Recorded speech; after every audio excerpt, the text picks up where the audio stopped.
Resolver las diferentes cuestiones de física del examen de ingeniería y de la Universidad de Cambridge para acceso a ingeniería en la Universidad de Cambridge de 2020.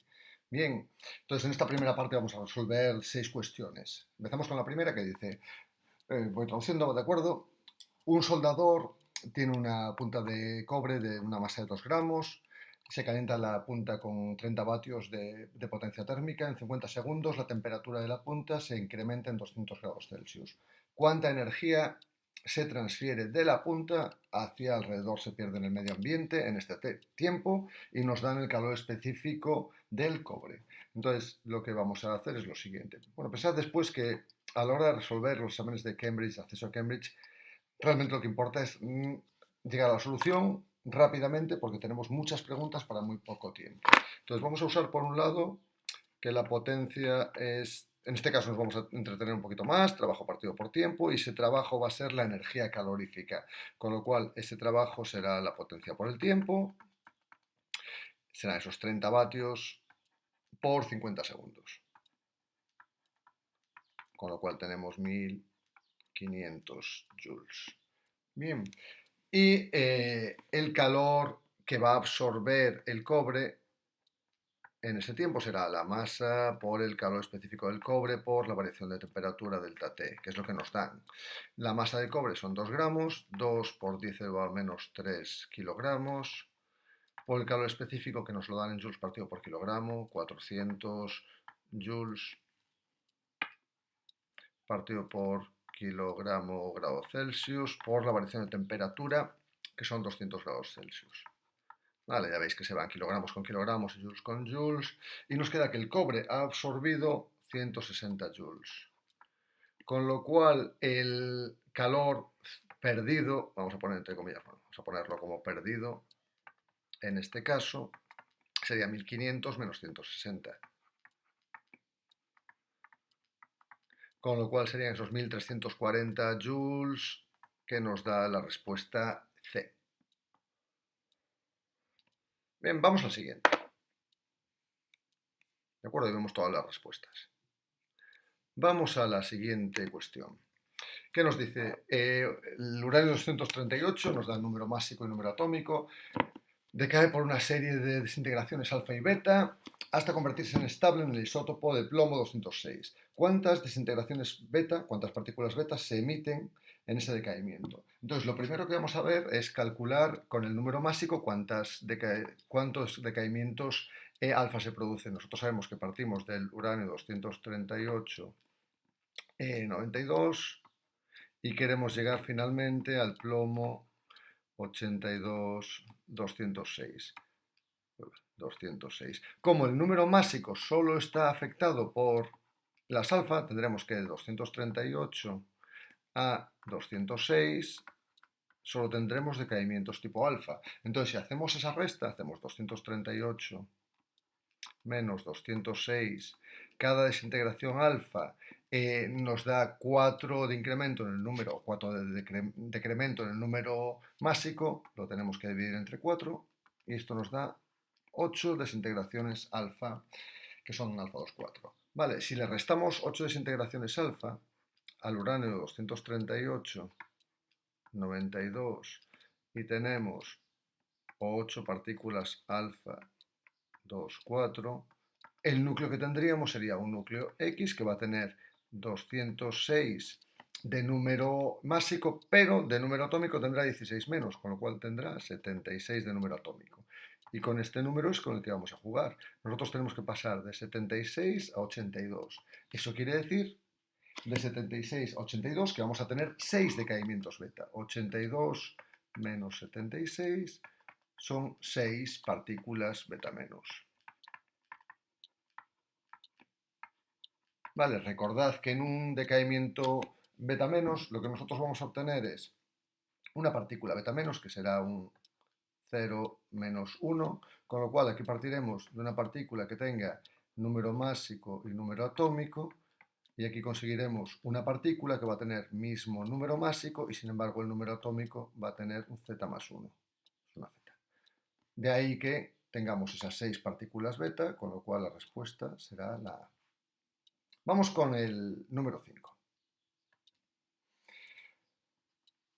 Una transmisión de corriente continua, ¿vale? Por un cable transatlántico envía electricidad de un país a otro. En un día particular, el primer país suministra electricidad a un voltaje de 400 voltios y 2000 amperios por el sistema de transmisión. Entonces, vamos a calcular con esto cuál es la potencia. ¿Vale? La potencia suministrada, que será voltaje por intensidad. 400 kilovoltios por 2000 amperios. Y eso nos da 8 por 10 elevado a 5 kilovatios de potencia. El segundo país recibe electricidad a un sistema de transmisión de 160 kilovoltios por 4000 amperios. Entonces la potencia útil o recibida por ese país será también voltaje por intensidad, 160 kilovoltios por 4000 amperios. Y eso nos da un total de 6,4 por 10 elevado a 5. Vale, vemos que hay una diferencia de 1,6 por 10 elevado a 5. Entonces se pierden 1,6 por 10 elevado a 5 kilovatios. Bien, entonces nos piden dos cosas. Vamos allá con las dos cosas que nos piden. Nos piden por un lado la eficiencia y por otro lado la energía perdida cada minuto. Vale, entonces esa energía perdida cada minuto la vamos a calcular y después vamos con la eficiencia. Podemos hacer las dos de manera independiente una vez tenemos estos resultados. Vale, y después obtenemos todo. Entonces la energía perdida podemos pasar a vatios, ¿de acuerdo? Entonces, esta energía perdida será la potencia multiplicada por el tiempo. Si pasamos a vatios, 1,6 por 10 elevado a 8 vatios. Y nos la piden por minuto, 60 segundos. Con lo cual tenemos 9,6 por 10 elevado a 9 joules de potencia perdida. Y el rendimiento será la energía útil partido por energía suministrada, que nos da 6,4 por 10 elevado a 5 kilovatios, partido por 8 por 10 elevado a 5 kilovatios, y esto es un 80%, 0,8, 80%. Con lo cual nuestra respuesta, ahí que se vea todo, ¿vale? Tendrá que ser 0,80, o sea, 80%, y 9,6, que sería esta de aquí, con lo cual la respuesta es D. Y enseguida continuamos con las siguientes, que nos dice lo siguiente. Dos raíles metálicos horizontales están separados 12 centímetros, que sería esta media que tenemos aquí. Los raíles están conectados a una fuente de corriente, esta es la fuente de corriente, con un interruptor, bien, que estaba inicialmente abierto. Una varilla de metálica de longitud 20 centímetros se sitúa en los raíles como se muestra en la imagen, el ángulo entre los raíles y la varilla es de 90 grados. Vale. Todo este aparataje está bajo la acción de un campo magnético de 0,50 teslas que es dirigido perpendicularmente hacia el papel, con lo cual tendríamos un campo magnético que deberíamos representar así, ¿no? Este sería nuestro campo magnético, beta. B, de 0,50 teslas. La varilla tiene un peso de 0,40 kilogramos y como nos dan la aceleración de la gravedad 10 newtons partido por kilogramo, podremos obtener su masa. Nos piden lo siguiente. ¿Cuál es la magnitud inicial de la aceleración de la varilla y cuál es su dirección? Entonces nosotros al final lo que tendremos que hacer es que la fuerza sobre la varilla va a ser igual a la masa por aceleración. Pero la fuerza, como es una varilla que está sometida a una intensidad eléctrica y bajo la acción de un campo, ¿vale? Vectorialmente sería I por L, producto vectorial B. Como el ángulo que nos dan es de 90 grados, podemos decir que esa fuerza va a ser igual a I por L por B. Con lo cual podemos deducir que la aceleración será I por L por B dividido entre, ¿vale? Usando estas dos expresiones, dividido entre la masa. Vale, la masa de la varilla, como tenemos este es su peso y esta es la fuerza de la gravedad, sabemos que la masa es la fuerza gravitatoria partido por la aceleración de la gravedad g, con lo cual nos daría 0,040 kilogramos. Bien, sustituyendo nos quedará que la intensidad, ya no indico las unidades, ¿vale? Para ir un poquito más rápido, está todo en el sistema internacional, salvo estos 12 centímetros que habrá que cambiar. Intensidad, nos dicen que vale 2,4 amperios, valor que tenemos aquí, pues 2,4. La longitud, 12 centímetros, que pasamos a metros, 0,12. El campo magnético, 0,50 teslas. Y la masa de la varilla, 0,040 kilogramos. Con lo cual nos da un valor de aceleración de 3,60 metros partido por segundo cuadrado. Vale, vamos ahora con la dirección y sentido. Entonces, dejamos solo uno de estos. Y entonces tenemos una intensidad de la corriente que va a circular en este sentido. Un campo magnético que va hacia adentro. Usamos la regla de la mano derecha o regla de Fleming, donde pues, el dedo índice nos podría indicar la intensidad de la corriente, el dedo medio sería el campo magnético, con lo cual la fuerza sobre la varilla va a ir dirigida en este sentido, hacia la derecha tal y como está representado. Con lo cual tendremos como resultado 3,60 metros segundo cuadrado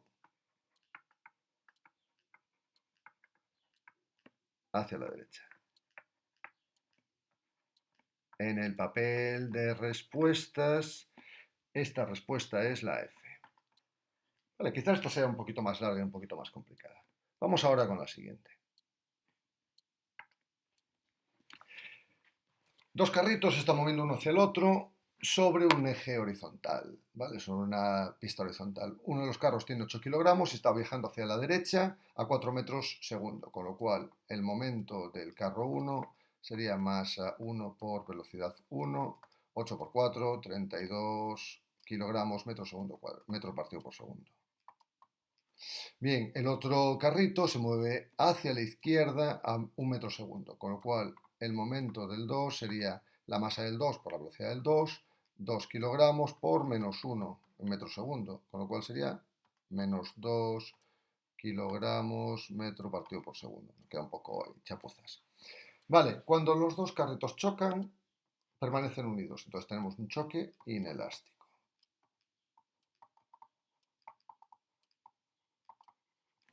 Calcula la energía cinética transferida a otras formas de energía en esa colisión. Entonces vamos a tener que calcular cuál es la energía cinética inicial y cuál es la energía cinética final. ¿Vale? Tendremos que calcularlas. Pero para eso necesitamos saber cuál es la velocidad después del choque. Entonces haremos que el momento antes del choque sea igual al momento después del choque. Momento antes del choque tendremos 32 kilogramos metro segundo, que lo hemos calculado, menos 2 kilogramos metro segundo. Eso va a ser igual a la masa de los dos, 8 más 2 por la velocidad después del choque. De aquí podemos deducir que la velocidad después del choque es 30 partido por 10, con lo cual nos da 3 metros segundo. Calculamos ahora la energía. La energía cinética inicial será 1/2 de la masa del primero por la velocidad del primero al cuadrado, más 1/2 la masa del segundo por la velocidad del segundo al cuadrado, sustituyendo 1/2 por 8 por 4 al cuadrado, más 1/2 por 2 por menos 1 al cuadrado. Y aquí nos dará este resultado 65 joules. Podemos hacerlo directamente con la calculadora. La energía cinética final será 1/2 de masa 1 más masa 2 por la velocidad después del choque al cuadrado. Con lo cual tendríamos 1/2, suma de las masas, 8 más 2, 10, por esa velocidad 3 al cuadrado. Y eso nos da como resultado 45 joules. Entonces, calculamos la energía perdida, será la resta, 65 menos 45, 20 joules. La respuesta es la C. Bien, vamos con el 11 y último que vamos a resolver por ahora. Un coche de 800 kilogramos de masa viaja sobre una línea horizontal, sobre una línea recta horizontal. Bien, el coche acelera de manera no uniforme durante los 5 primeros segundos, quiere decir hasta aquí. Y después se mueve con velocidad constante. Entonces aquí tenemos un MRU y aquí acelera de manera no uniforme. Bien, esa primera parte no nos preocupa. Vale, lo que nos piden es lo siguiente. Nos piden calcular cuál es el promedio de la fuerza que actúa sobre el coche cuando está acelerando.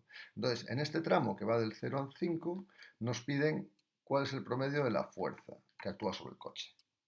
Bien, entonces tendremos que hacer que la fuerza que actúa sobre el coche será igual a la masa por la aceleración.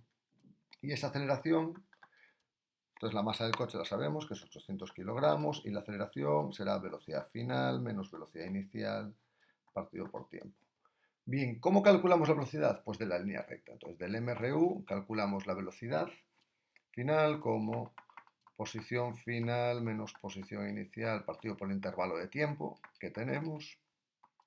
Posición final 40 metros, posición inicial 10 metros, intervalo de tiempo del 5 al 10 van 5 segundos. 30 partido por 5, 6 metros partido por segundo. Bien, entonces ya tenemos que esa aceleración será velocidad final 6, velocidad inicial del coche es 0, en este punto, ¿vale? Dividido entre el tiempo, que son 5 segundos. Entonces, 800 por 6 menos 0 partido por 5, y ese resultado nos da 960 newton, con lo cual la respuesta es la D. Espero que os sirva este vídeo. Hasta la próxima.